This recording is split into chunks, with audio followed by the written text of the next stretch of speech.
Radiant Black. This is Oh, right. kind of exact. Thurman's over here reading TMNT. TMNT, wrong comic book. Okay, so. Oh, Radiant Black first. Got it. So, alright.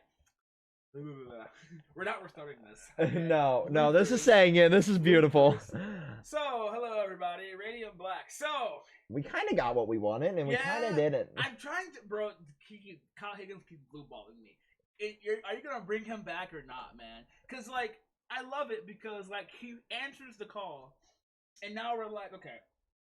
Even like the Radiant doesn't know why he's still getting called. Right. Because I mean, maybe it's because like you know how the one thing I can make it probably similar to is like Ben 10 a little bit, because you know how like when you had the Omnitrix and like it was already attached to your DNA. Of course, it just got retconned. Yeah. Like, Alien Force, Ultimate Alien, how it was just easy to take the Omnitrix off now via like voice commands and shit. But like the original Omnitrix, it was like it was fused to your DNA. It was fused to your DNA, so it's gonna recognize your DNA regardless. And also I read that it worked for Ben is because like he had Grandpa Max's DNA and they share the same DNA. Yeah. Hashtag genetics and all that. So maybe it could be the same thing here, bro, because like he's fused. He was fused with it first, and he had it for like what, a couple of months, maybe. Time frame a little bit fucky wucky. You can, like, if you know in the comments, feel free to drop that information. So like maybe that's why it sort of like connected to him, because he was like the first host of the Black Radiant. So now I'm curious to see like where do we go from here, because like I said, people keep forgetting that there's a huge foreshadow like war coming on, and I feel like the Radiant needs all the help we can get right now, and we're doing like Adventure of the Week style issues, so like the status quo hasn't been broken just yet, compared to Rogue Sun. Oh God, but like, we'll get to that later. We're filming them back to back. But I'm curious because now they're both trying to figure out why. Because even the Radiant doesn't know why he's still being called back. Right. Like that. So Radiant Green, let's go! Come on, Radiant Green. So like between this, the Radiant Red, and the Shift comics all running concurrently, we're getting little bits and pieces of the lore and backstory for these characters dropped slowly, but at the same time we're at this like crossroads for both of our protagonists. I'm going to call them both protagonists at this point because clearly there's some plot relevance for the original Radiant Black still, but at the same time we're stuck in, because we're at this Adventure of the Week style, we're also kind of stuck story-wise, right? Which is both good and bad because we have time to diffuse all the situations from like the rogue nature of the current Black versus the more docile nature of the previous version. And I still stand by what I said last issue, and there's going to be that massive clash of ideals here because on one hand you have a more pacifistic nature where they're more focused on the more rehabilitation for all that are involved versus the extremist nature, more of a Punisher nature where fuck that, I'm going to break every bone, I'm going to destroy your very well-being, you know, and that's... He has anger issues, too. Oh, abso-fucking-lutely. Yeah, he definitely does. He has a lot of anger issues. All of that over a brand deal. Yeah. I gotta say, the marketing for this series is so fucking beautiful as well, because you have, like, social media accounts for every Radiant. You have a social media account for, like, all of the, like, bullshit that's going on in the universe. Like, the NFTs that were in that one issue. Like, there was a social media account going for that. I think it got changed for this issue. And then it's been changed again as well. So it's basically, like, on the level of, have you seen any of the shit that the boys' social media is doing? No. The Herogasm shit? Yeah, like, post-Herogasm, they blacked out all their social media and shit. Yeah. and released, like, a statement. It's kind of on that level. It's so fucking beautiful. Oh, that's really funny. Like, Voight just kind of, like, we do not stand with the actions taken by blah, blah, blah, blah. I'm not going to get into spoilers for the boys. But it's like, the like, the glorified twit-long or the screenshot of the memo. But it's on like the white national fucking like letterhead. It's very interesting because like the way like things are going right now, like there's not really much plot relevance going on right now. Well, until the end of the issue, of course. Yeah. But there's some shipping there, possibly. Yeah, okay, just so like I want to know if Kyle Higgins is going to make them like a couple now because like the girl is leaving. Yep. So like I know Oh, we're going to get the how dare you bring politics into this? How dare you bring the LGBTQ? Two people can be friends without it being romantic. Yep. But I'm being honest, man. There's some sexual tension there. There's a lot of I'm feeling the sexual tension between these two. So like, are we getting like a bisexual sort of thing going on here? Like, Thurman comics aren't supposed to have any relevance to the LGBTQ. Everything is supposed to be straight. Because like the way they're being written and the relationship is being written, it feels like more of like a relationship more than like a friendship sort of thing. And like it's I don't know, man. Like it's getting more and more like it's like just fuck. Yeah, and I'm just like, bro, I'm here for. We're past the minute mark. YouTube, suck my dick. And I'm just like, I'm curious, like. If it does end up going down that route, which I'd be totally okay with, I'd be like, huh. Okay, yeah, it happened. I saw that coming. It's just like I really want to know because now that you're right, the different of ideals and like I believe Marcus, whatever. No, Marcus is the rogue son. Filming them back to back sometimes is invincible. Let me see what this nigga's name is. You have it up on his flip phone. I have a fold phone. Nathan. Aha. Yeah. So now that Nathan is sort of like the back seat to Rogue to Radiant Black. We could go two ways with this too, Thurman. We could have Nathan be the oracle essentially of the Radiant Black, the Barbara Gordon. Yeah. And given that Kyle Higgins has written for DC and done Nightwing and shit like that, makes sense. It would fall into his kind of line of work, but at the same time, I feel like he wants to do something different because if you followed his career path, he likes doing little bits and pieces of everything that he's done throughout time, but expanding on those ideals. Yeah. Because if you don't evolve he falls into that like if you don't evolve as an author, you just fall by the wayside and become just nothing. Hashtag Kishimoto. Absolutely. I will forever shit on Kishimoto after Samurai 8. That was literally Naruto with sci-fi elements and nothing else. That series could have been so much better too. I had such high hopes for like the first 13-ish chapters, and then I just lost all fucking interest. That funny. It lasted for a year too. But like that. But that's like exactly the point though, like, and Ryan Parrott's the same way. Like, that's what I love about the Massiverse is they really fall into that you have to evolve as an author. And that's why I'm so glad that we get this opportunity, to interview Misty Flores this weekend, the author of Dead Lucky. Oh yeah, because excited for that. Tune in tomorrow. Well, it'll go up Sunday because I actually want to get these stacked out and not release all of these videos at once. Yeah. But like that is such an interesting opportunity to just like I'm like I'm kind of not able to sleep, and I saw her tweet. I'm like, you know what, I'm just gonna basically quote unquote shoot my shot on Twitter and like, you know what, I'm down to interview you. And she's just like, okay, follow DM, and then it's immediately like, yeah. Exciting. Right. So, but it'll be a little bit more professional of a video than something like this or our Rogue Sun content because it's an interview with something that's coming up.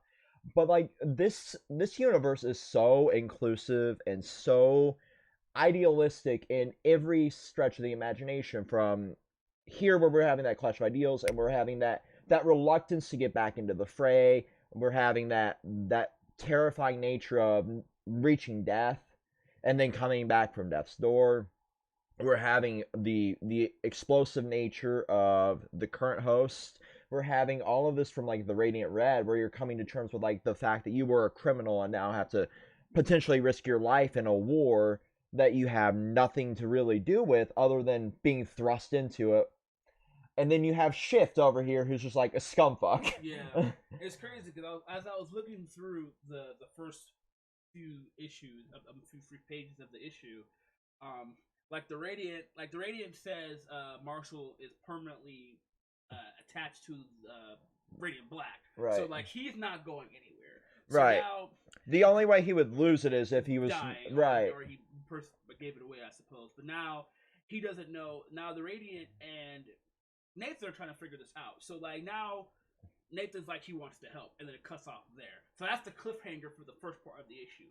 So does this mean that the Radiant is going to make another? Because we don't really know how the Radiants are yeah, made. it could fall into like the Power Coin scenario from like the Power Rangers, like I said, or we could have like a changing of the guard, like you would get in like mid series, where like they're all technically black holes. So maybe you you need to like make another black hole for it to work.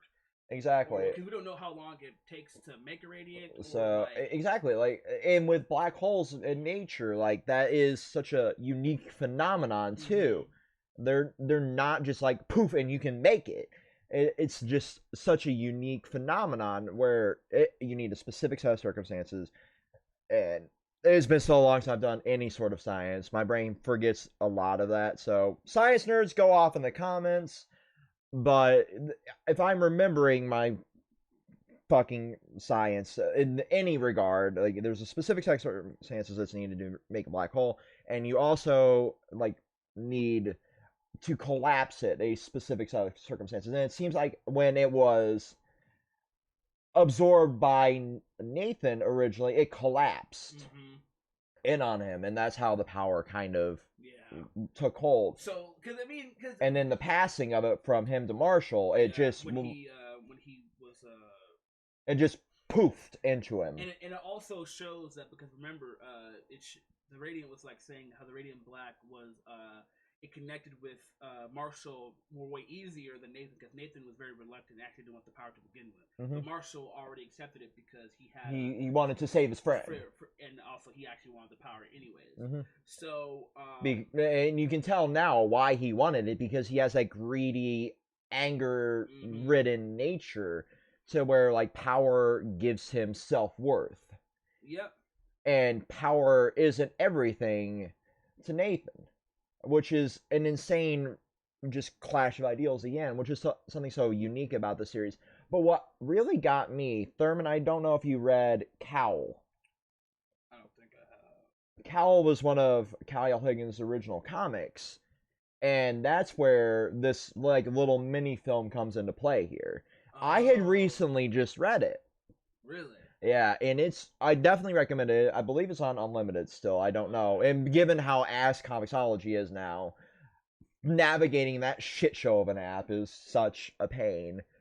We've done a video on it. Plug. But like that is where we're getting at here. And we've had little tiny Easter eggs, like the figures that were getting blown up and everything. I recognize them from when we met Kyle Higgins originally at our local con. But I had never read it.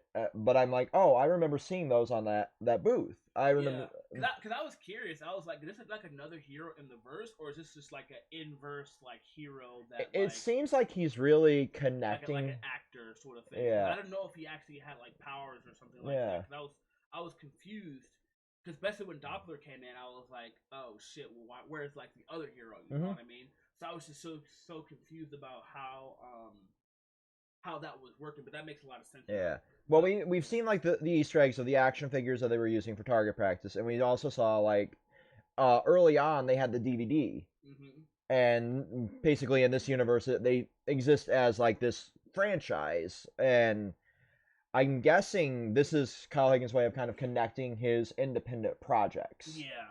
I mean, you can do that when you have multiple comic series. You can like plug them together. Yeah, and in this nature, it would make sense because like you already have it established as like this film, so you can use them like the skirmish and everything.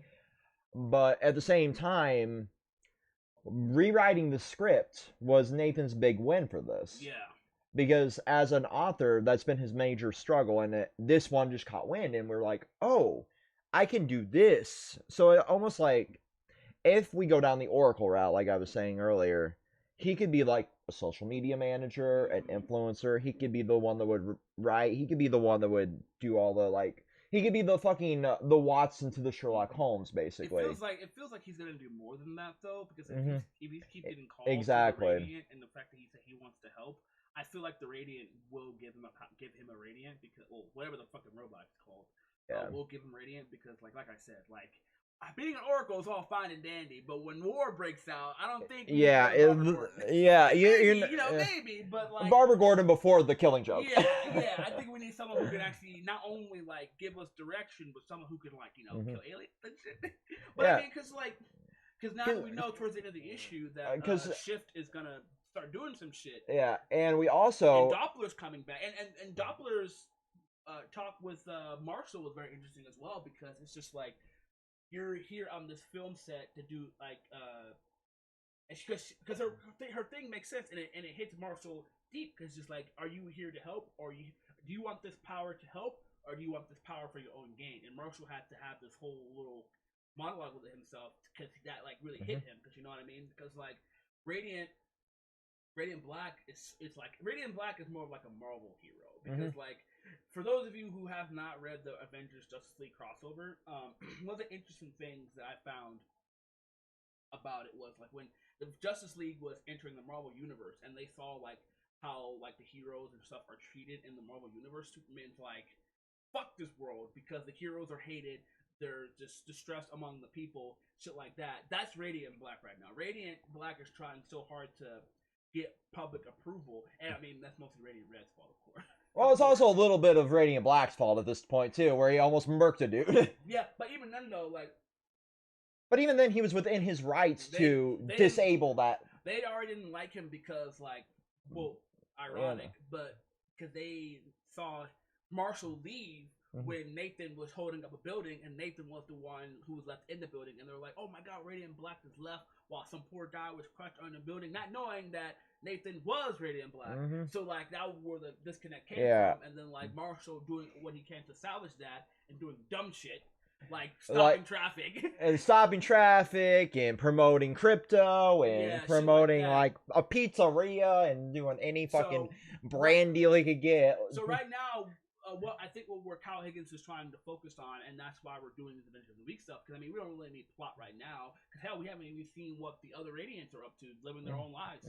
So you know what I mean? Well, I'm figuring Pink streaming and being adorable and hilarious, and the yellow one is just chilling in the store, electronic store still. So it's just kind of like, you know, there's no really need for plot right now because we're still getting used to the characters in the world and we're looking at their struggles and all that. But really, Marshall coming to terms with being a superhero. We're one VTuber away from having every aspect of an influencer, though. Yeah. That's crazy to think about, but like that just popped in my mind. Like that's all we really need, and we would have every aspect of like modern society in this fucking series.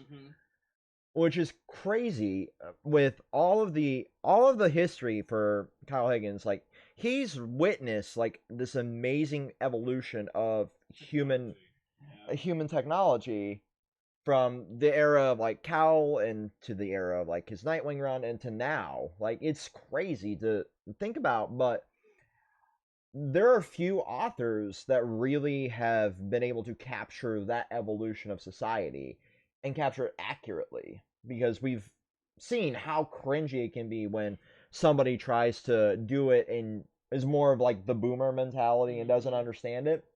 Yep. So, especially like in recent Marvel, God, Safe Space and Snowflake.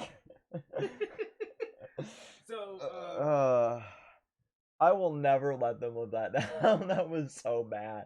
That was so cringe. The designs were fucking fire, though. It was just the names. Yeah, I mean, I'm like, I think the plot right now is going a little bit slow. I don't know. I think it's just a huge master plan for this. It's a huge like different writing style compared to Ryan, who's like breaking the status quo like issue like 5, and this is like what issue like 9 or 10 for. This is issue 15. Yeah, 15 for Radiant Black. So it's very interesting to see And I mean, we saw at the end of the issue that clearly like Shift is coming back. So now we're starting to get some sort of plot together. I wonder if we're going to see new Radiance next issue. But I want to know, so because now I'm curious, right? Because now that we have the cliffhanger of if Nathan's going to come back to the Radiant or not, how now I really want to know a few things. One, how a Radiant is formed. If we haven't seen it already, I'm stupid. How you can get a Radiant, like, because a Radiant just popped up out of nowhere. Yeah. So I'm assuming that Radiants are just popped up because there's no way in hell it's not like a lantern ring where you're just like, you know, if you have the perfect will or if you have the rage or like the hope or like shit like that, like, you know, or desire or death or life or I'm not. I like DC, but I'm not. You know, I don't read as much DC comics as I would like, especially Green Lantern. But from what I've seen from adaptation of Green Lantern stuff, the rings go when they're dead, or like if you're like Atrocitus, you know, your red ring will go to people who have anger or like a certain emotion for the spectrum of the ring. Or if you're somebody like Sinestro, you can flip flop between rings. Yeah, So it's just like I don't know if it's like that to where like the different rings just like go search out and find whatever they kind of do planet or universe to have like a because like if, even in like the Green Lantern animated series, my knowledge of Green Lantern is not the greatest either, but like in the Green Lantern animated series, like you saw how diverse the fucking core is. I like Green Lantern as a franchise. I mean, well, not franchise, but as a character, you know, I would read more of his comics if I could. But anyway, but my point was staying like I don't think it's like the Green Lantern rings. No, I like go to who they think is the most like suitable for. I think it was just random because even Radiant Red just randomly found hers when she was like what driving or some shit or walking. It was God damn. And then we don't even know how blue, pink, or yellow got theirs. Yeah. So, Red was kind of like right in the middle of the heist, the original heist. It was when she got her powers. It's like right when her husband was losing all the money in gambling. So, it's her backstory is. I still have to read it. I'm going to binge read it. And then like it's funny because like Nathan and Marshall just found theirs just like near the train. Yeah. So while coming back from a bar, shit faced drunk. Yeah. You know? So it's just kind of like. It seems to be a lot of luck. Random. Very, very random like situations to where it's just like, oh, the ratings popped up here. So I think they're more localized too because we've seen them only in this city. Well, not just a city, but like this universe. Because we see like the diverse cast of characters that are Radiants, but we don't really know a whole lot about like all of their situations other than what we saw in like the supermassive crossover and then all of this. And then it doesn't really because we know that I don't know if it's just Radiant Black that gives the other people their powers or it's just the other Radiants. But Radiant Black seems to be one that gives people their juice for like their special abilities. Now I'm kind of curious, like.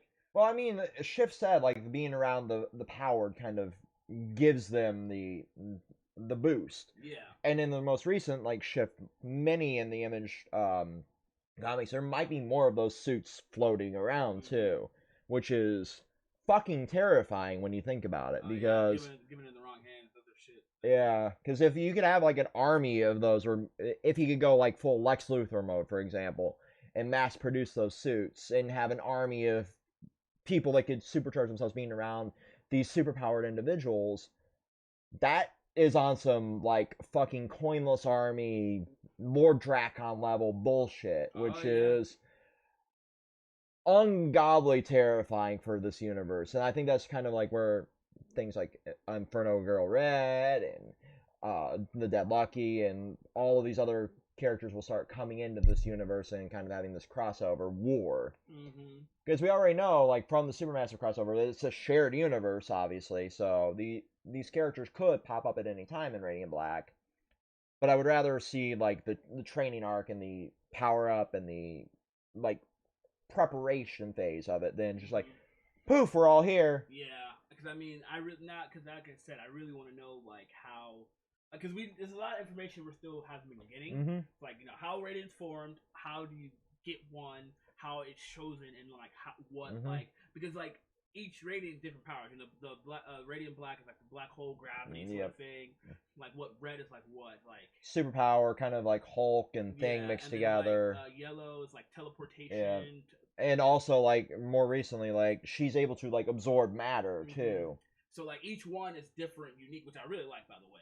So, and Pank being, like, the phasing and shit, and, yes. like, reality warping in a way. So now I'm curious, like, #green, I'm dying on this hill. Radiant Green. What would Radiant Green do? If he gets, bro, I'd be so It would upset. literally be like Season 1 Power Rangers at that point. I was so upset. Which would make sense, having... If he didn't get Radiant Green. Oh! Having just wrapped up being involved with, like, the Power Rangers universe, it would make sense. I'd be devastated.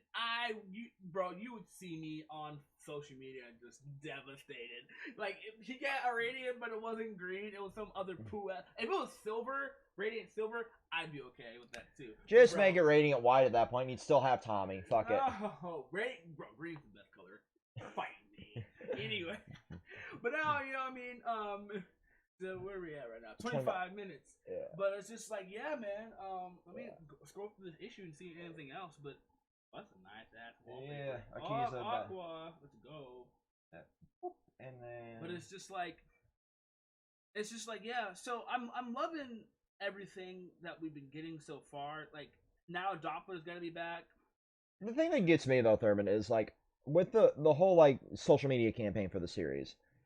The amount of time they put into like promoting like fights and shit in this, like even inside the issue, for example, there's a QR code to watch like the fight between, you know, Radiant Black and what's his nuts from Khaos, and I would love to see this animated because when you break it down, like these types of series are made with great choreography. And they're also made with great potential for adaptation, right? So if we got to a point where like the Massiverse got animated, I wonder if we would go down the route of animating, for example. This is all like hypothetical while you scroll through the issue, but like if we would go through like the plot from like Radiant Black to Supermassive, and then into Rogue Sun. And then into like Dead Lucky because it'll come first, and then Inferno Girl Red, or if they would all run like concurrently inside its own shared universe.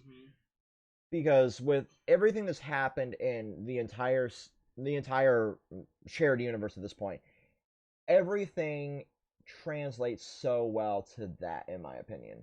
Because we have, from the get-go of this, you have that coming of age, like coming to terms with your failures and having to come back home, which is a relatable thing, especially to like the millennial generation. Which is why like I gravitated towards the series so much, because it's something that I've had to deal with. Having, you know, fucked up and screwed up my entire like young adult life, going from failed idea to failed idea, and going from like failed relationship to failed relationship, and then having to crawl my happy ass back home to mommy and daddy for a bit, and then now getting back on my feet, kind of like Nate's doing, and trying to, you know, come to terms with like everything else, while being the only thing that's not really like relatable is being thrust into like the superpower world, because we don't live in a reality where poof right there's superpowers for you.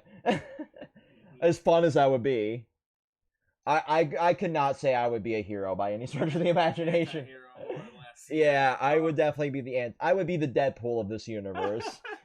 Breaking and all that. Yeah, and because I don't have strong enough will to be a hero. I will fully admit that. I would use it for my own gain. I would very much be a marshal, which is, you know, you have to come to terms with like your own character as you grow. And that's something I've come to terms with. I do have those tendencies to be self-serving, and that's a character flaw, and that is something that's written very well here. But with Rogue Sun, for example, we have that I don't want this moment. You know, I've just been forced into this role, and now I have the specter of my fucking dad sitting in the background, you know. And then with Dead Lucky, we don't really know a whole lot about that series yet, other than like the synopsis. But with Inferno Girl Red, like being it from a whole different universe, that also would be like really well adapted with the right studio. So like that's something I would love to see, and they seem to have like this focus in doing something like that, because you've had like voice acted trailers, you've had fully animated shorts. It seems to be something that they're sort of marketing, which is good. and Image does have that ability to do that, just like Boom does. They have the shit at marketing. That's the thing with Image. Like, that's the one flaw I give Image is like their marketing. Ass. Well, like Kyle Higgins kind of explained it at Comic-Con. All of the marketing is like self-reliant. You're either good at marketing or you're terrible at marketing, and there's no real in between. Even I'm shit at marketing our own stuff. You know. That's why we have Luke. Shout out to Luke. Like that is literally one of the biggest reasons why I gave him the channel Twitter, because I know I don't have enough time between editing all of the main channel content, the streaming, and everything else that we're doing, while Red is hosting like the entire second channel. I don't have the time to manage social media, and I already have a love-hate relationship with the social media in general. Shit posts and already posted. My Twitter is literally like, I said this in the Kingdom Hearts stream, like. I live to horny post on Twitter and shit post, and then I fuck off. Reddit force too. and like the running joke is every time I horny post is Ann Arbor will sit there and he will just have some sort of a bonk meme for me. Oh yeah, bro, that's great. It's like no. I gave up on having an alt. I'm just like fuck it. Yeah, you went my route. Fuck it. I can be horny on man. Who gives a shit? You know, I have famous people. I have famous people following me, and here. John Cena follow me, bro. John Cena follows fucking everybody. Oh no, yeah, I gotta say that. John Cena. But anyway, back to Radiant Black. As I was reading through while Vex was talking here. I'm at the end of the issue, and it's this conversation between Nathan and Marshall is very interesting. So. They're talking about how the rating has effect on people's gear and all that, and then like that. Now they're talking about the robot, and Marshall comes out and says like, "Hey, I'm not comfortable with you talking about the robot." And it's interesting because I remember I think it was last issue or the issue before that. Marshall was like, "Hey," was upset because Nathan wasn't really getting involved with the rating stuff and not paying much attention. But now that he is, he's like, "No, I don't want you to talk to the robot and all that." So this is a very different character boost, very different character, interactions. Very it's weird because like one second he wants him there, and the next second he doesn't. Fucking Tsundere. It really is like that Tsundere character, and it's it's almost like he's getting jealous that he's potentially coming back to that role. And I think, I do think that, or my theory, I think maybe Nathan already has a Radiant already. I think maybe because like the way he says like. Yeah, of course. Whatever you think is the best, man. Just trying to help. I feel like either that cutaway cliffhanger was he was given a Radiant already, and he's coming to terms with it, and he wanted to tell him, but he couldn't because he didn't want to upset him. Yeah, or like he knows that he's going to get a Radiant, and he doesn't want to bring it up. Right, and we'll probably figure that out in a couple weeks when the next issue drops. Yeah, because it's just like he's like, I really just need this to be my thing, and all that extra stuff like that, which was a very selfish character flaw for him. Because now he was like, oh, I was doing this all alone. I have no help. Now that he has a friend who wants to help, he's like, no, I want this to be almost like he's scared that Nathan is going to take away what little power he has, and that's interesting because like if he feels that way, I think we will have that like internal combustion of their friendship, which could lead to. I can see internal fighting definitely. Yeah. Radiant versus Radiant situation. Yeah, it could lead to that, or it could lead to that moment of like, well, fuck you, and then he just leaves, and then he'll eventually have to come to terms with like, I need your help when the shit hits the fan with Shift. Because he'd be the failed leader. He'd be the late season Jason where Tommy's coming in and he's coming to terms with like, I'm not the leader anymore, even though there's like that little bit of jealousy there. But he'll have to be like, I do need the help. I know I don't understand how to be leader. And it's really interesting. Like the amount of parallels to fucking Power Rangers in this is just fucking hilarious to me as a fan. So I guess wrapping it up before we go on too long with this. And now we have final thoughts here. Shift is trying to take the Radiant out of because I know Shift was trying to steal the Radiants out of all of them before, and now that we could it be a sign that because now that we know like we have a way to take the Radiants out of people, like That's why I keep bringing up the Lord Drakon parallel, because he would steal the Morphers and then absorb their powers. And that was kind of how like the fall of all the different Power Ranger groups was, and that could be like how we see like the fall of the Radiants here, and then that will be like the massive call to action for the remaining crew. So Shift. And there's the last break should be okay. I knew that was coming. That's another reason why I was trying to wrap this up. Yeah. So my final thoughts here is now that we are sort of getting into the nitty gritty of things, next issue, we're probably gonna start seeing some more plot related stuff. And Doppler versus, and we see on the cover that Shift is gonna start fighting. Shift was actually coming with an army. Yeah, like so that cover is fucking fire. Yeah, so now I'm trying to see if it's gonna be like all the Radiants, or is Nathan gonna reveal to have a Radiant next issue?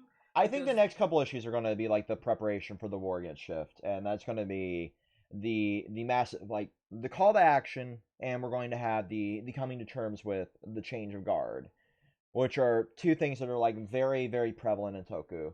And right now, I'd say we're going to see like at least one Radiant fall and lose their power right before this war, and that's going to be like that call to action. And then when we get to there, it'll probably be revealed like Nathan's Radiant and all the powers that he has, and then start leading the remainder to get the powers back for the Fallen, yada yada yada. Because I don't think we're going to see a quote unquote death this early. No, I'd be shocked if Kyle Higgins was just like, ha ha, nigga, you dead. But he has written some of the most tragic deaths in like the Power Rangers comics too. Really? So like you're gonna pull up that QR code. Yeah, I'm gonna try to anyway. You might need to blow that up. This is fucking animation already, bro. There we go. Animation already. So yeah,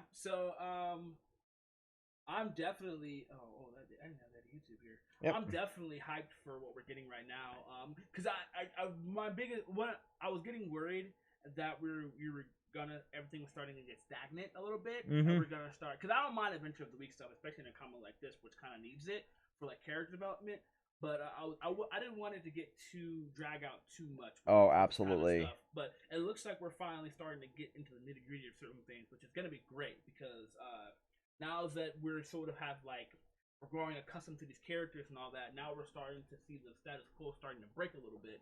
Now, because like I was talking about in past videos, Radiant Black is starting to get his rogue gallery, and now we're starting to see like more villains and this will be the massive boost in that rogue gallery, because you'll have Shift and his whole army. Because I want to see I want to see it feel like a Batman Spider-Man sort of comic, to where like we're gonna start seeing like reoccurring, but like I don't want him to just kill off villains, you know? Yeah. Like, I want to see, because we've already seen like a massive rogues gallery in like Rogue Sun. Well, in a sense, inside the Crystal Menagerie, we've seen like they're already defeated, and they could be broken out anytime though, like from the raft or from like any of those like various things inside there, or Arkham Asylum, whatever you want to call it. But at the same time, like you're right, like we need to establish more than Shift as a villain, and now we're starting to get that, at least in some regard. But at the same time, like I don't want the expansive like villain, rogue gallery to get there, all at once either. I want it to be like a slow, like establish like a character, make us feel sympathetic for it, and then also be like, oh yeah, I understand why you've went down this path, or make me hate that villain. And those are the two options for a villain, like in my opinion, like a sympathetic villain, or I fucking hate your guts for existing kind of villain. And like I know you're not the biggest MCU fan, but like the Vulture in Spider-Man Homecoming is a perfect example of like I felt so fucking bad for him and his situation, and that's why he made such a great villain in that movie, versus somebody like Mysterio in No Way Home, whereas or Far From Home, not No Way Home, Far From Home, where he is just a cunt for the sake of just being here and being like a charlatan almost. It so you have those like I hate you or I feel bad for you, and I even feel a little bit bad for Shift in his circumstances because he did not really want to be brought into this role, but he also needed to be in this role. So yeah, like I'm curious like where we're going to go from here. It's going to be really exciting the next couple issues, and between this and everything else coming out in the next couple months in the Massiverse, like we're stacked for content because like we have Dead Lucky premiering in August, we have Rogue Sun 6, Radiant Black 16, we have Inferno Girl Red by the end, I think end of August or early September. Probably, I'm not entirely sure. Bro, it's been such a long time, bro. Yeah, and between all of that, like with all of those in there, it's going to be insane when we get to this like war arc. But until then, that's peace for me. How about you? Yeah, great issue. I'm hyped for what we're getting. Kyle Higgins is doing a great job, and I think that's peace for me. Peace.